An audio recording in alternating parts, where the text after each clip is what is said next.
உன் வேலை என்ன தெரியுமா? ஆள் வந்தா விசிலடி, அதோட நிறுத்தி. கழுதுகளை செத்து போட்டா. ஓ, குரலி வித்தையா?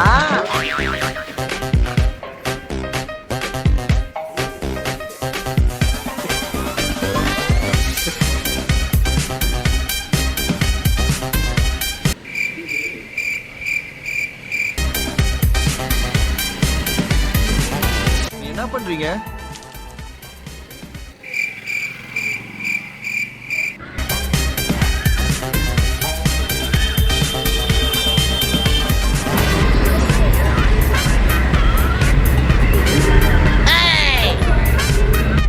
மூடிட்டு இருக்க மாட்டேடா. உப்பு போட்டு உனக்கே ஊத்திட்டு இருக்கேன். மரியாதையா இருந்துக்கா.